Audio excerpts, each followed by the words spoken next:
আরে আল্লাহ রে, এই বয়সে শ্যামরাটা দেখছি যে এই জায়গাটা দেখতেছি ইট নিয়ে এসছে মাথায়। ছোট ভাই দাঁড়াও দাঁড়াও, কেমন আছো ভাইয়া? ভালো আছো? ওরে আল্লাহ রে, এই বয়সে কি পরিশ্রম করতেছে, কি কি রাজমিস্ত্রির কাজ করতেছো? জন খাটতেছো? আর আল্লাহ রে, এই বয়সে সেই শ্যামরাটা এই বয়সে লেখাপড়া করার বয়স, এই বয়সে সে জন কাটতেছে। তা তোমার আব্বু বয়সে নাই? বড় ভাইটাই নাই? বড় ভাইটাই নাই? নেই? তুমি একা? এক বোন এক ভাই। বোন কি বিয়ে দেছো? বিয়ে শাদী দেছো? পরে ঘরে? আর আল্লাহ রে, এই বয়সে শ্যামরাটা লেখাপড়া করার বয়স। লেখাপড়া করো না ভাই? হ্যাঁ, লেখাপড়া করো না? আর আল্লাহ রে, এই বয়সে দাও পরিবারের দায়িত্ব কাঁধে।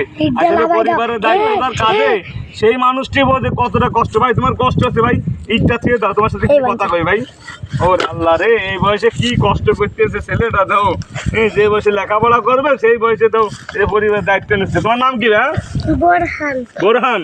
হ্যাঁ, আর আল্লাহ রে, কি মায়া লাগে রে, যে ছেলে বেঁধে এই বয়সে কষ্ট করতেছে, পরিশ্রম করতেছে।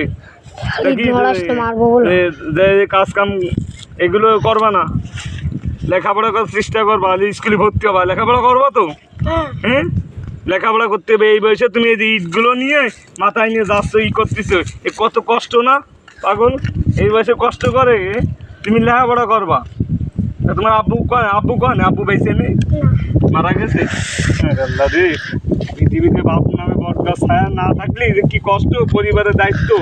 আসলে পরিবারের দায়িত্ব কাঁধে যার আছে, সে ছোটই হোক আর বড়ই হোক, এ খুব যন্ত্রণা ভাই। এটা যে কত যে কষ্টকর, সেটা একমাত্র পরিবারের সেই যার পরে পরিবারের দায়িত্ব থাকে সেই মানুষটি বোঝে। যাক ভাই, দোয়া করি ইনশাল্লাহ তোমার জন্য। তুমি তো দোয়া করবা আমার জন্য, দোয়া করবা নে? হ্যাঁ, সাবধানে চলাফেরা করবা আর সাবধানে কাজ করবা, ঠিক আছে? আর যতটুকু সামর্থ্য চেষ্টা করো তুমি লেখাপড়া করার জন্য।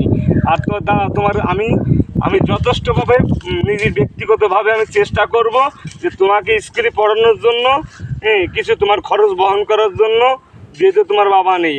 প্রত্যেকটি মানুষকে বলবো যে যারা অসহায় গরিব দুঃখী মানুষ আছে, এই বাচ্চারা যারা টাকার অভাবে লেখাপড়া করতে পারে না, এদের পাশে থাকেন আপনারা। এদের পাশে থেকে এদের যতটুকু এদের পরিবারের দায়িত্ব নিতে পারেন ভাই, শেষ বিচার দিন আল্লাহর কাছে এর ফল আপনি অবশ্যই পাবেন ইনশাল্লাহ। আশা করি বুঝতে পেরেছেন আপনারা।